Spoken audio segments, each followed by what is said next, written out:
আল্লাহ পাক রব্বুল আলামিন অনেক কিছু ক্ষমা করে দেন। আমরা যে অপরাধ করি সব অপরাধ যদি আল্লাহ ধরতো তাহলে কিন্তু আমরা আর বাঁচতাম না, আমাদের কোনো উপায় ছিল না। এমন অনেক অনেক আমরা গুনাহের কাজ করি কিন্তু আল্লাহ ধরে না, আল্লাহ আমাদেরকে ছেড়ে দেয়। আল্লাহ পাক রব্বুল আলামিন বলেন ওয়ায়াফু আন কাসীর, আমি আল্লাহ পাক রব্বুল আলামিন তোমাদের অনেক অনেক বদ আমল অন্যায় কাজকে ক্ষমা কইরা দেই।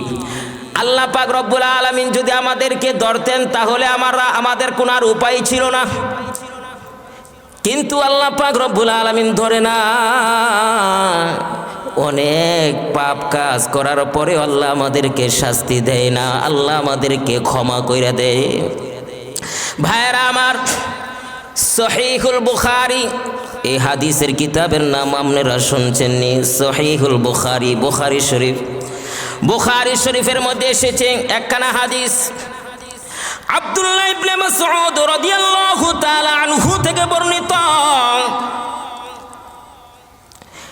আব্দুল্লাহ ইবনে মাসউদ রাদিয়াল্লাহু তাআলা আনহু থেকে দুইটা বর্ণনা, একটা বর্ণনা রাসূল থেকে আব্দুল্লাহ ইবনে মাসউদ বর্ণনা করেছেন, আরেকটা বর্ণনা তিনার নিজের পক্ষ থেকে করেছেন, কিন্তু দুটোটা বর্ণনা বুখারী শরীফের মধ্যে আছে। কোথায় আছে? দুটোটা বর্ণনা বুখারী শরীফের মধ্যে আছে। আব্দুল্লাহ ইবনে মাসউদ রাদিয়াল্লাহু তাআলা আনহু বলেন পয়গম্বর থেকে, ইন্নাল মুমিনা ইয়ারা যুনুবাহু, বান্দা যখন গুনাহের কাজ করে, বান্দা যখন গুনাহ করে, কাআন্নাহু কাঈদুন তাহতা জাবাল, বান্দা যদি মনে করে আমি একটা পাহাড়ের নিচে বসে আছি, এখনই পাহাড়টা আমার উপর পতিত হবে। কোনো বান্দা যদি মনে করে গুনাহের কাজ করার সময় মনে করে আমি একটা পাহাড়ের নিচে বসে আছি আর আমার উপরে একটা পাহাড়টা আমার উপরে পড়বে, এই বান্দা কি গুনাহের কাজ করতে পারে রে? না, এই বান্দা গুনাহের কাজ করতে পারে না। কিন্তু মুমিন বান্দা এমন মনে করাটাই সঠিক। বান্দা যখন এই গুনাহের কাজ করবা তখনই মনে করবা আমি একটা পাহাড়ের নিচে বসে আছি, কোন সময় জানি পাহাড়টা আমার উপরে পড়ে যায় বলা যায় না। গুনাহটাকে যাই যেই বান্দা বান্দি এমন মনে করবে ওই বান্দা বান্দির পক্ষ থেকে কোনো ধরনের গুনাহ হবে না। লাইলাতুন নিসফি মিন শাবান, এই রাতটা যে প্রমাণ্যতা লাভ করেছে, এই রাতে যে ফজিলত আছে, এতে কি কারো কোনো সন্দেহ আছে? সন্দেহ নাই। বাস এই রাতটা হচ্ছে প্রমাণিত, এই রাতটা ফজিলতপূর্ণ। তবে এই রাতের মধ্যে বাড়াবাড়ি করা যাবে না, আবার ছাড়াছাড়ি করা যাবে না। বাড়াবাড়ি কি? হালুয়া রুটি বানানো, হালুয়া রুটি বানানো, এগুলো বানিয়ে মানুষের মাঝে বিতরণ করা, এমন একটা রেওয়াজ আছে না সমাজে? এটা হচ্ছে বাড়াবাড়ি। এটা কি বাড়াবাড়ি? মোমবাতি একটা জ্বালাইছেন, মোমবাতি জ্বালিয়ে আগুন ধরিয়ে সূরা ফাতিহা পড়া মোমবাতির মধ্যে ফু দিয়ে আগুন নিবানো, এমন আসেনি? কোনো কোনো জায়গায় আছে না? এটা হচ্ছে বাড়াবাড়ি। এমনকি এই রাত্রের মধ্যে নামাজ আছে, যেই নামাজের মধ্যে আলাদা কোনো নিয়ম আছে, এমন আছে নাকি? নাকি আগের মতনই নামাজ?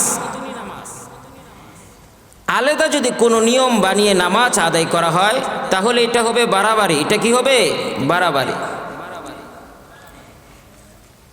এই রাত্রে নফল নামাজ আদায় করতে হবে। কিসের নামাজ আদায় করতে হবে? নফল নামাজ।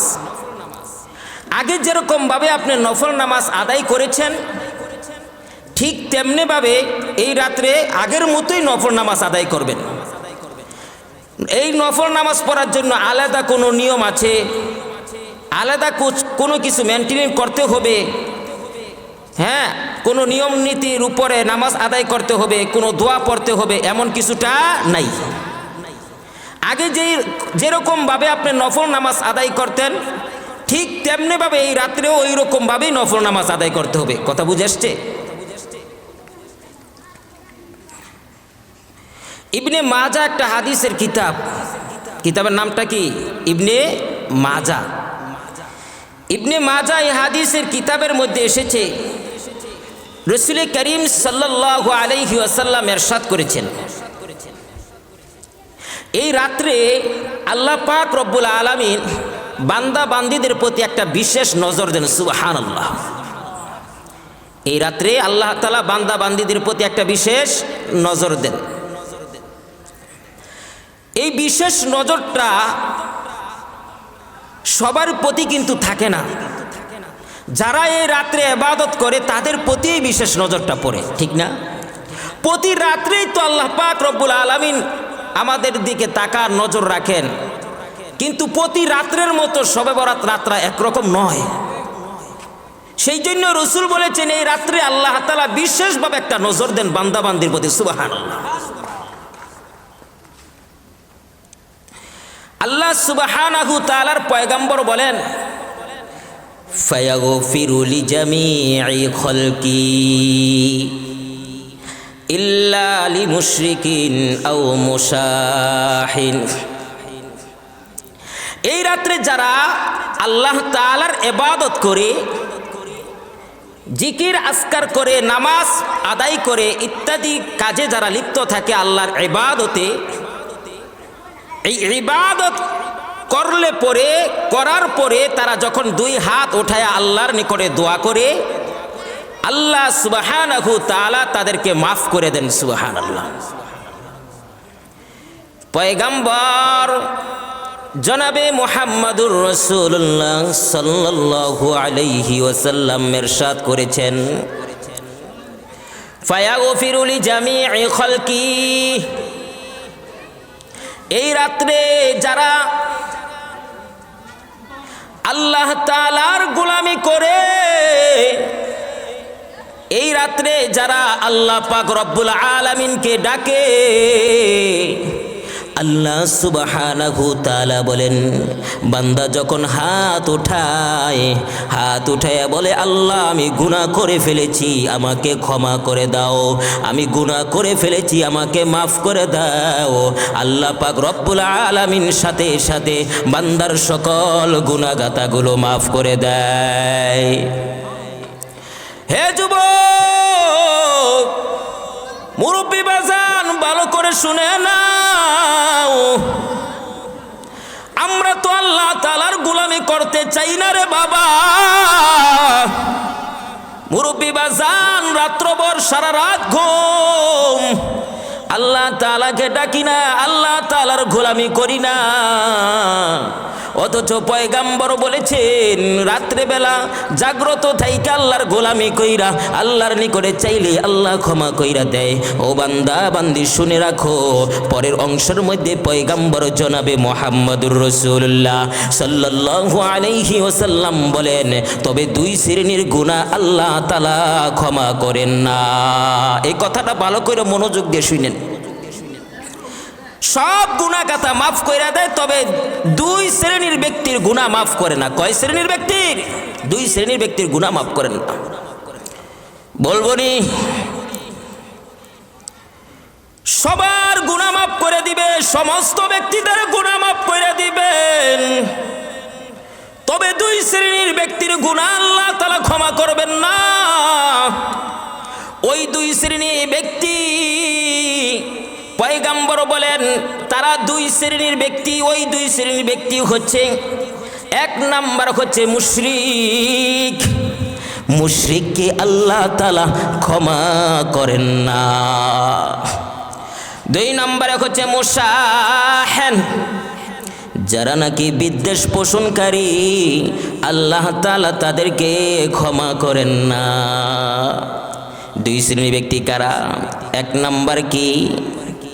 বলেন, 1 নম্বরে মুশরিককে আল্লাহ তাআলা ক্ষমা করবেন না, 2 নম্বরে আল্লাহ তাআলা বিদ্বেষ পোষণকারীকে ক্ষমা করবেন না।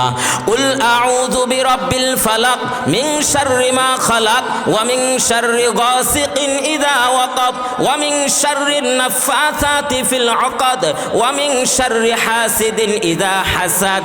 যারা নাকি হিংসা করে, হাসাদ মানে হিংসা করা, বিদ্বেষ করা, হিংসা করনেওয়ালাকে ক্ষমা করেন না, বিদ্বেষ করনেওয়ালাকে ক্ষমা করেন না। 2 নম্বরে মুশরিককে আল্লাহ তাআলা ক্ষমা করেন না। এই জন্য মুশরিকের কাতারে থাকবো না, মুশরিকের কাতার থেকে বের হয়ে যাইব। মুশরিকের কাতার থেকে আমাদেরকে বের হতে হবে। হে বাবা, যারা হিংসা করে আমাদের মধ্যে হিংসা থাকতে পারবে না রে বাসান। হিংসা ছেড়ে দিবে, ছেড়ে দিতে হবে। আমরা যদি এই 2 দল থেকে 2 দলকে ছেড়ে দিয়া এক আল্লাহর গোলামি করি, তাহলে আমাকে আপনাকে আল্লাহ পাক রব্বুল আলামিন ক্ষমা করে দিবেন। ভাইরা আমার, আমাদের নিকটে যে বিপদ আপদ আছে, বিপদ আপদ আসেনি আমাদের নিকটে? কত ধরনের বিপদ আপদ আমার আপনার নিকটে আসে। এগুলো যে বিপদ আপদ যে আমার আপনার নিকটে আসে, এগুলো কিন্তু আমরা নিজেদের হাতে কামাই করেছি, ঠিক কিনা জোরে কোন? আমরা নিজেরা হাতে কামাই করেছি। আমাদের কামাইয়ের ফল আমরা নিজেরা উপার্জন করেছি। নিজেদের হাতের কামাইয়ের কারণে আল্লাহ তাআলা বিপদ আপদ দেন। আল্লাহ বলেন ডাইনে যাও, কিন্তু ডাইনে যাই না, বাম পথে যাই, তাইলে বিপদ আসে, ঠিক কিনা? আল্লাহ সুবহানাহু ওয়া তাআলা ইরশাদ করেন, ওয়ামা আসাবাকুম মিন মুসিবাতিন ফাবিমা কাসাবাত আইদিকুম ওয়া ইয়াফু আন কাসীর।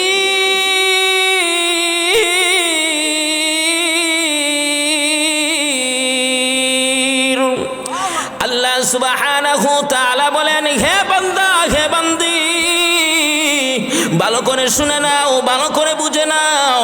তোমাদের নিকটে যেই বিপদ এসেছে, তোমাদের নিকটে যেই মুসিবত এসেছে, তোমরা এটা নিজেদের হাতে কামাই করেছো।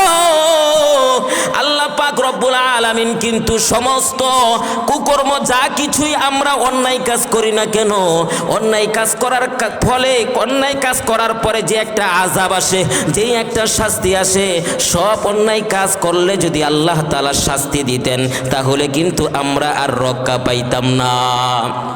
আল্লাহ পাক রব্বুল আলামিন অনেক কিছু ক্ষমা করে দেন।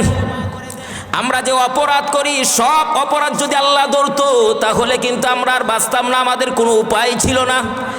এমন অনেক আমরা গুনাহের কাজ করি, কিন্তু আল্লাহ ধরে না, আল্লাহ আমাদেরকে ছেড়ে দেয়।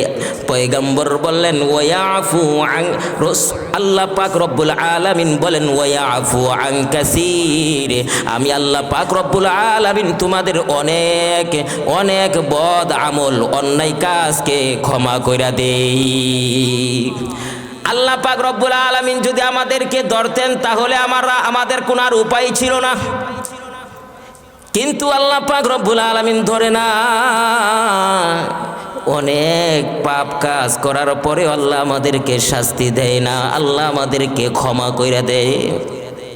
ভাইরা আমার, সহিহুল বুখারী, এই হাদিসের কিতাবের নাম আপনারা শুনছেননি, সহিহুল বুখারী, বুখারী শরীফ। বুখারী শরীফের মধ্যে এসেছে একখানা হাদিস, আব্দুল্লাহ ইবনে মাসউদ রাদিয়াল্লাহু তাআলা আনহু থেকে বর্ণিত। আব্দুল্লাহ ইবনে মাসউদ রাদিয়াল্লাহু তাআলা আনহু থেকে 2টা বর্ণনা।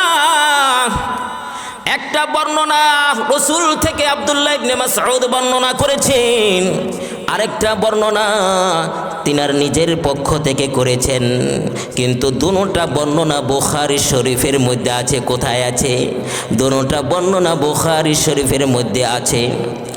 আব্দুল্লাহ ইবনে মাসউদ রাদিয়াল্লাহু তাআলা আনহু বলেন, পয়গম্বর থেকে ইন্নাল মুমিনা ইয়ারা যুনুবাহু, বান্দা যখন গুনাহের কাজ করে, বান্দা যখন গুনাহ করে, কাআন্নাহু কাঈদুন তাহতা জাবাল, বান্দা যদি মনে করে আমি একটা পাহাড়ের নিচে বসে আছি, এখনই পাহাড়টা আমার উপর পতিত হবে। কোনো বান্দা যদি মনে করে গুনাহের কাজ করার সময় মনে করে আমি একটা পাহাড়ের নিচে বসে আছি আর আমার উপরে একটা পাহাড়টা আমার উপরে পড়বে, এই বান্দা কি গুনাহের কাজ করতে পারে রে? না, এই বান্দা গুনাহের কাজ করতে পারে না। কিন্তু মুমিন বান্দা এমন মনে করাটাই সঠিক।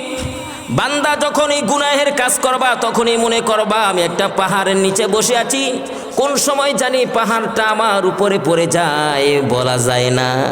গুনাহটাকে যাই যেই বান্দা বান্দি এমন মনে করবে ওই বান্দা বান্দির পক্ষ থেকে কোনো ধরনের গুনাহ হবে না। ভাইরা আমার, এটা হচ্ছে মুমিনের গুণ। মুমিন যখনই গুনাহ করবে তখনই মনে করবে আমার উপর পাহাড় পড়বে। মুমিন গুনাহ করবে না। আর একটা ফাসিক, একটা ফুজ্জার, একটা পাপিষ্ট যখন সে গুনাহের কাজ করে তখন সে এমন মনে করে আমার সামনে দিয়া একটা মাছি তাড়াইয়া দিলাম, একটা মাছি আমার সামনে দিয়ে যাচ্ছে আর মাছিটাকে আমি সরাইয়া দিলাম, এমন মনে করে, ঠিক না?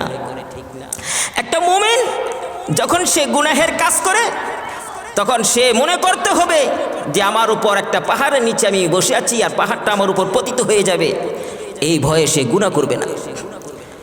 আর একটা ফাসিক, ফাজের, সে তো গুনাহকে এমন মনে করে যে আমার সামনে দিয়ে মাছি যাচ্ছে, মাছি যেমন অহরহ আসা যাওয়া করে, সেই গুনাহটাকে এমন মনে করে, ঠিক না?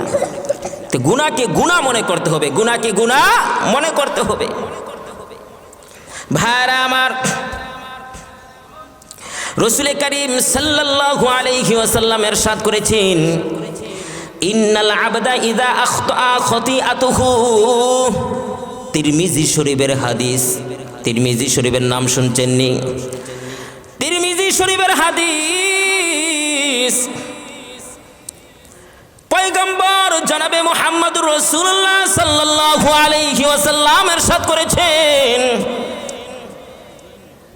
পয়গম্বর বলেন, ইন্নাল আবদা ইযা আখতা খতিআতুহু,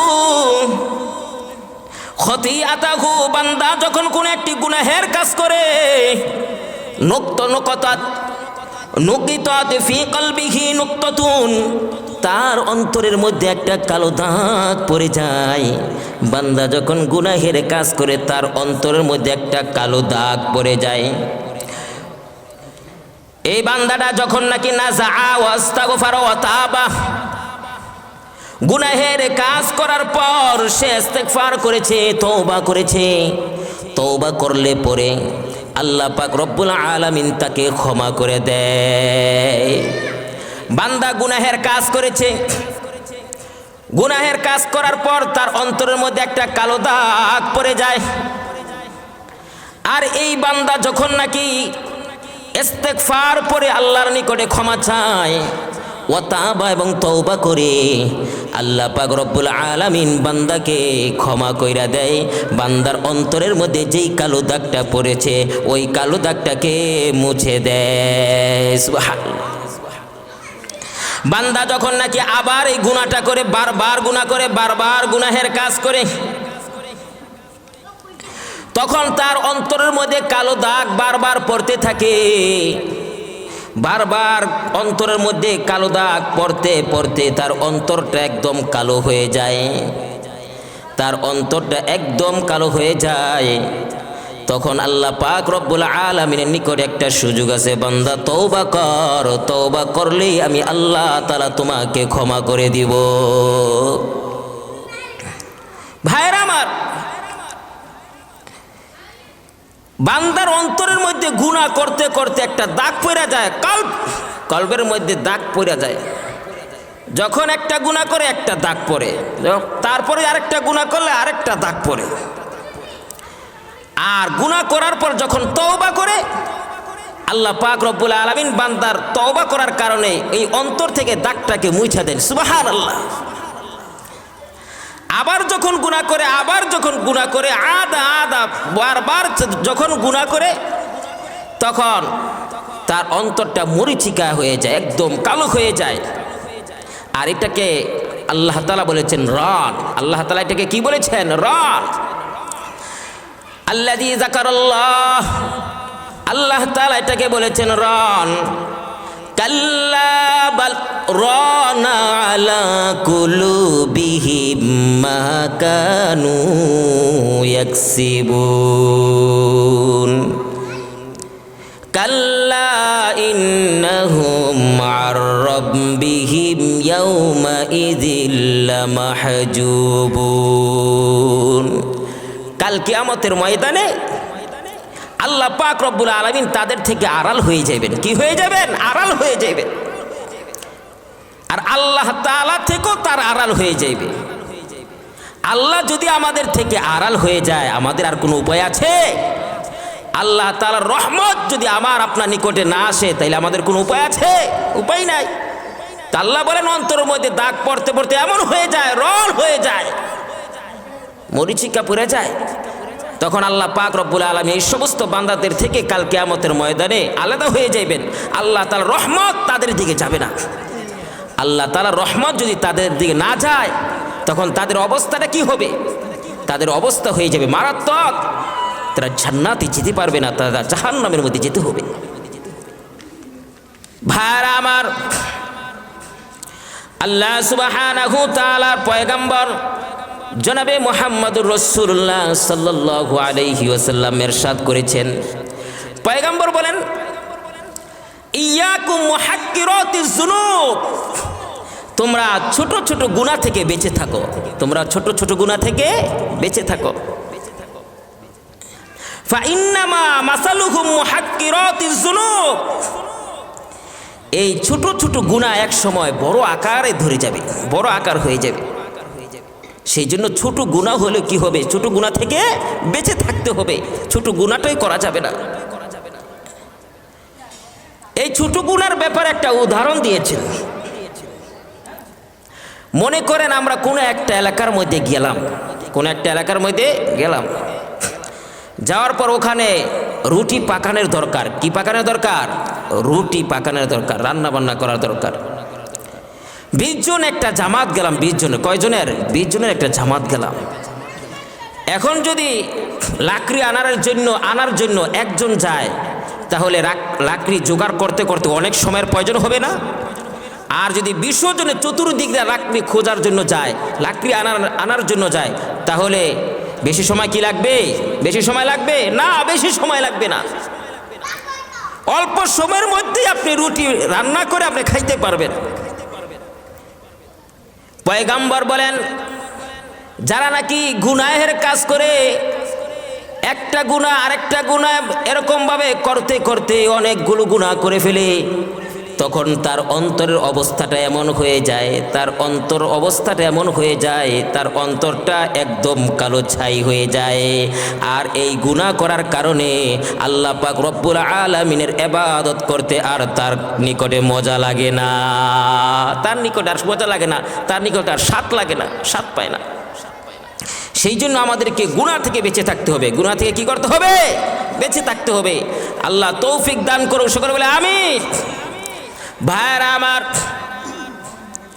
জান্নাতে যারা যাবে তাদের মনের মধ্যে কোনো দুঃখ থাকবে না। আরেকটু জোরে কোন, যারা জান্নাতে যাবে তাদের মনের মধ্যে কোনো দুঃখ থাকবে না, তাদের মনের মধ্যে কোনো ধরনের দুঃখ থাকবে না, কোনো ধরনের পেরেশান থাকবে না। তবে একটা দুঃখ থাকবে, একটা কষ্ট থাকবে, হায় দুনিয়ার মধ্যে ছিলাম কেন অবসর সময়ের মধ্যে সুবহানাল্লাহ পড়লাম না, আলহামদুলিল্লাহ পড়লাম না, আল্লাহু আকবার পড়লাম না। এই দুঃখটা জান্নাতের মধ্যে তাদের থেকে যাবে। ভাইরা আমার, আল্লাহ সুবহানাহু তাআলা ইরশাদ করেন, হে যুবক ভালো করে শুনে নাও, দুনিয়ার নারীদের পিছনে পড়ে তুমি নামাজকে ছেড়ে দিও না। দুনিয়ার নারীদের পিছনে পড়ে তুমি গুনাহের কাজে লিপ্ত হয়ে যাও না। কাল কিয়ামতের ময়দানে আল্লাহ পাক রব্বুল আলামিন তোমাকে সুন্দর সুন্দর নারীদের সাথে বিবাহের ব্যবস্থা করে দিবেন যদি তুমি দুনিয়ার মধ্যে ভালো কাজ করতে পারো, যদি তুমি দুনিয়ার মধ্যে থাইকা অন্যায় কাজ থেকে বেঁচে আল্লাহ তাআলার গোলামি করতে পারো। আর যদি অন্যায় কাজ করো তাহলে কিন্তু জান্নাতের মধ্যে যেই নারী দিবেন ওই নারী তোমার কপালে আর জুটবে না। আল্লাহ তাআলা যদি আমাদের জন্য বিবাহের ব্যবস্থা করে দেন তাহলে কেমন মজাটা হবে কল্পনা করছেন? আল্লাহ সুবহানাহু তাআলা ইরশাদ করেছেন, মুত্তাকিইনা আলা সুরুরিম মাসফুফা ওয়া যাওয়াজনাহুম বিহুরিন ঈন।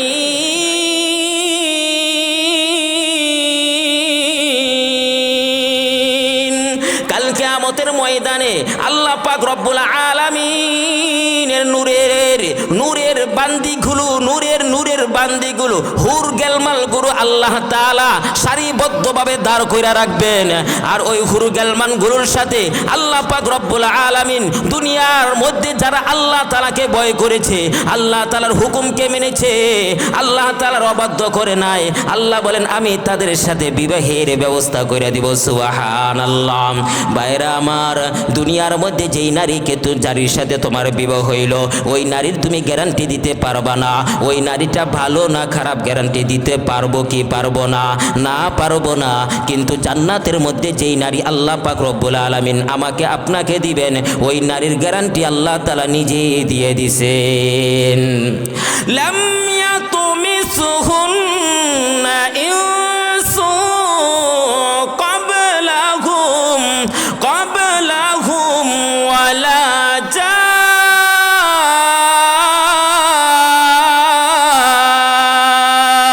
আল্লাহু আকবার। আল্লাহ পাক রব্বুল আলামিন জান্নাতের মধ্যে যেই নারী দিবেন ওই নারীকে দুনিয়ার কেউ স্পর্শ করে নাই, দুনিয়ার কোনো পুরুষ স্পর্শ করে নাই, দুনিয়ার মধ্যে কোনো জিনজাতি স্পর্শ করে নাই। ইনটেক তোমাকে সুন্দর সুন্দর হুরগালমান দিবে। হে যুবক, গুনাহের কাজ থেকে বেঁচে যাক, গুনাহের কাজের মধ্যে যাইও না, আল্লাহ তাআলার গোলামি করো, আল্লাহ তাআলার ইবাদত করো। যদি তুমি গুনাহমুক্ত জিন্দেগি দুনিয়ার মধ্যে করতে পারো রে যুবক, আল্লাহ তাআলা তোমাকে এমন সুন্দর হুরগালমান দিবেন তুমি কখনো কল্পনা করো নাই। হে মুসলমান ইমানদার আল্লাহর গোলাম নবীর উম্মতের দল, আল্লাহ পাক রব্বুল আলামিন এর বান্দা বান্দিরা যখন জান্নাতের মধ্যে যাইবে আল্লাহ পাক রব্বুল আলামিন বান্দা বান্দিদেরকে ডাকবেন।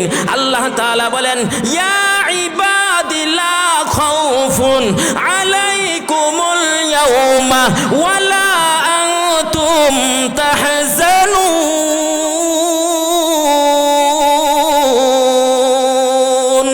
আল্লাহ সুবহানাহু তাআলা বলেন, হে বান্দা, তোমার কি আমি যে তোমাদেরকে যে ওয়াদা করেছি এই ওয়াদা মোতাবেক তোমরা সব কিছু জান্নাতের মধ্যে পেয়েছো কিনা? আল্লাহ বান্দা বান্দিরকে ডেকে বলবে, ইয়া ইবাদি, হে আমার বান্দা বান্দিরা, লা খাউফুন, আজকে তোমাদের কোনো ভয় নাই, ওয়ালা আনতুম তাহজানুন, এবং আজকে তোমাদের কোনো চিন্তাও নাই। তারপর আল্লাহ তাআলা বলবেন, হে বান্দা, হে বান্দি, দুনিয়ার মধ্যে নামাজ আদায় করেছো, দুনিয়ার মধ্যে ভালো ভালো কাজ করেছো, কাজ করার পরে আমি ওয়াদা করেছিলাম তোমাদেরকে জান্নাত দিব, তোমাদেরকে জান্নাতের মধ্যে নাজ নেয়ামত দিব, আমি আল্লাহ তাআলা তোমাদের ওয়াদা পূরণ করেছি কিনা? বান্দা বান্দিরা বলবে, আল্লাহ আপনি যেই ওয়াদা করেছেন ওই ওয়াদা মোতাবেক সব কিছু আমরা জান্নাতের মধ্যে পেয়ে গিয়েছি, এমন কোনো জিনিস নাই আপনি ওয়াদা করেছেন আমাদেরকে দেন নাই, আল্লাহ সব কিছু আমরা বুঝে পেয়েছি। আল্লাহ তাআলা বলবেন, ওয়ালাদাইনা মাজিদ, হে বান্দা হে বান্দি, এখনো একটা জিনিস পাও নাই, সেই জিনিসটা কি কেউ বলতে পারবে না, বান্দারা বলতে পারবে না, বান্দিরাও বলতে পারবে না। আল্লাহ সুবহানাহু তাআলার পয়গম্বর জনাবে মুহাম্মদুর রাসূলুল্লাহ সাল্লাল্লাহু আলাইহি ওয়াসাল্লাম তিনি দাঁড়িয়ে যাইবেন, দাঁড়িয়ে বলবেন, ও রব, তোমার বান্দা বান্দিরা যেই জিনিসটা এখনো পর্যন্ত পায় নাই ওই জিনিসটা তোমার বান্দা বান্দিরা বলতে পারবে না। ও আল্লাহ, আমি আপনাকে বলে দিচ্ছি কোন জিনিসটা এখনো পর্যন্ত তোমার বান্দা বান্দিরা পায় নাই। তখন মুহাম্মদুর রাসূলুল্লাহ সাল্লাল্লাহু আলাইহি ওয়াসাল্লাম বলে দিবেন, হে আল্লাহ, যার ভয়ে তোমার বান্দা বান্দিরা ঘুষ খায় নাই, যার বয়ে তোমার বান্দা বান্দিরা সুদ খায় নাই, যার বয়ে তোমার বান্দা বান্দিরা অন্যের হককে মেরে খায় নাই, যার বয়ে তোমার বান্দা বান্দিরা রাত্র 3টা বাজে ঘুম থেকে উইঠা অজু বানাইয়া তাহাজ্জুদের নামাজ আদায় করেছে, যার ভয়ে কোন কোন শীতের মধ্যে আরামের ঘুমকে হারাম করে দিয়া ফজরের জামাত আদায় করেছে, ফজরের নামাজ আদায় করেছে, যার ভয়ে এত কিছু করেছে, ও মাওলা ওই রবকে এখনো পর্যন্ত দেখতে পাই নাই।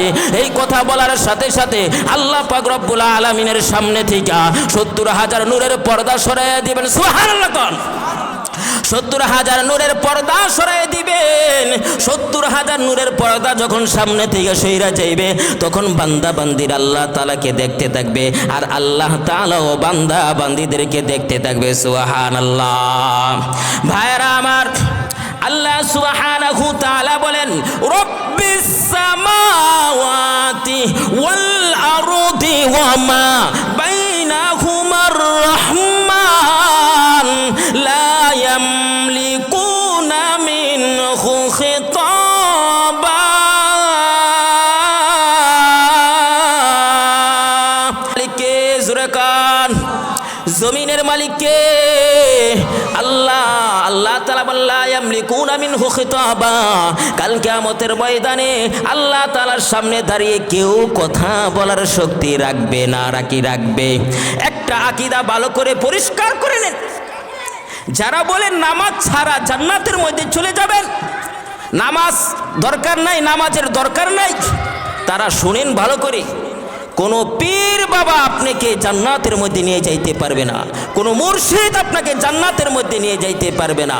জান্নাতে যেতে চাইলে আপনার ইবাদত অবশ্যই আপনাকে করতে হবে, ঠিক কি না? কাল কিয়ামতের ময়দানে আল্লাহ তাআলার সামনে দাঁড়িয়ে কেউ কথা বলার শক্তি রাখবে না। হে ভাই, কেউ আল্লাহ তাআলার সামনে দাঁড়িয়ে কথা বলবে শক্তি নাই। দুনিয়ার মধ্যে তুমি বাটপারি করতে পারো, মানুষের চোখকে ধোঁকা দিতে পারো, কিন্তু আল্লাহর চোখকে ধোঁকা দেওয়া যাইবে নি রে ভাই। না, আল্লাহ তাআলার চোখকে ধোঁকা দিতে পারবা না। যারা আমরা বলি আমাদের পীর বাবা, আমাদের মুর্শিদ বাবা আমাদেরকে সুপারিশি কইরা জান্নাতের মধ্যে নিয়ে যাইবে, পারবে নি? না, কখনো পারবে না। তোমার আমল লাগবে, তোমার আমল। ভাইরা আমার, আমাদের জাতির পিতার নাম কি? হযরত ইব্রাহিম আলাইহিস সালাম আল্লাহ তাআলা নিকটে দোয়া করবে, আল্লাহ গো, আমার পিতা আজরকে জান্নাত দান করে দেন।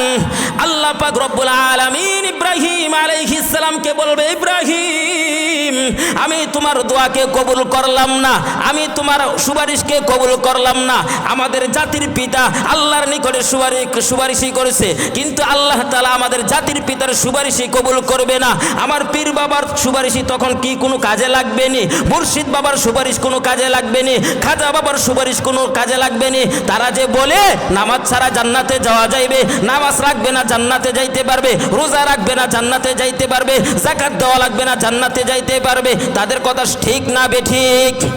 তাদের কথা ঠিক নয়। কারণ পয়গম্বর হযরত ইব্রাহিম আলাইহিস সালাম আল্লাহ তাআলাকে বলবেন, আল্লাহ, আমার পিতা আজরকে ক্ষমা কইরা জান্নাত দান কইরা দাও। আল্লাহ পাক রব্বুল আলামিন বলবেন, ইব্রাহিম, আমি তোমার সুপারিশই কবুল করলাম না। কেন আল্লাহ? কারণ তোমার পিতা আজর আমার খলিলকে আগুনে ফালানোর কাজে সহযোগিতা করেছে, সুতরাং আমি তোমার পিতার ব্যাপারে তোমার পক্ষ থেকে সুপারিশই কবুল করব না। ভাইরা আমার, একজন সাহাবী জিজ্ঞাসা করেছে, ইয়া রাসূলুল্লাহ, ইয়া হাবিবাল্লাহ, ওগো আল্লাহর নবীজি, কাল কিয়ামতের ময়দানে আপনি কি আপনার পিতামাতার কোনো উপকারে আসবেননি? পয়গম্বর স্পষ্টভাবে বলে দিয়েছেন, কাল কিয়ামতের ময়দানে আমি আমার পিতামাতার কোনো উপকারে আসব না। ভাইরা আমার, ভালোবাসলে কি জান্নাতের মধ্যে যাওয়া যায়নি? পয়গম্বরকে আপনি ভালোবেসেছেন কিন্তু নামাজ পড়েন নাই, রোজা করেন নাই, ভালো কাজ করেন নাই, জান্নাতে যাইতে পারবেন না? জান্নাতে যাইতে পারবেন না। এর এক নম্বর দলিল ভালো করে শুনে নাও। এক নম্বর দলিল হচ্ছে সারা পৃথিবীর সমস্ত মুসলমানদের ভালোবাসা, সারা পৃথিবীর সমস্ত মুসলমানদের ভালোবাসা যদি এক পাল্লায় দেওয়া হয়, আর আবু তলেবের ভালোবাসা, মুহাম্মদকে আবু তলেবের ভালোবাসাটা যদি আরেক পাল্লায় দেওয়া হয়, আবু তলেবের ভালোবাসার পাল্লাটাই ভারী হয়ে যাইবে। আবু তলেব এত ভালোবাসার পরও জান্নাতে যাবেনি সে, না জান্নাতে যাবে না। আবু তলেব পয়গম্বরকে কেমন ভালোবাসতেন ওগো, আবু তলেব পয়গম্বরকে এমন ভালোবাসতেন, নিজের ছেলে হযরতে আলী রাদিয়াল্লাহু তাআলা আনহুকু ওনাকে বিছানার এক পাশে শোয়া দিয়া আর মুহাম্মদুর রাসূলুল্লাহ সাল্লাল্লাহু আলাইহি ওয়াসাল্লামকে নিজের বুকের সাথে জড়াইয়া ধইরা ঘুমাইতেন। তাহলে কেমন ভালোবাসতেন আবু তলেব মুহাম্মদুর রাসূলুল্লাহ সাল্লাল্লাহু আলাইহি ওয়াসাল্লামকে। এই আবু তলেব কি জান্নাতে যাইবেনি? আবু তলেব যখন নাকি মৃত্যুর শয্যায় চলে আসছে, তখন পয়গম্বর আবু তলেবের নিকটে এসেছে।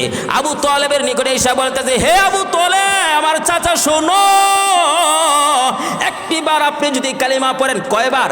একবার শুধু আপনি যদি কালিমা পড়েন, তাহলে কাল কিয়ামতের ময়দানে আমি আপনার ব্যাপারে সুপারিশ কইরা, আমি আল্লাহ তাআলার নিকটে সুপারিশ কইরা আপনাকে জান্নাতের মধ্যে নিয়ে যাইব।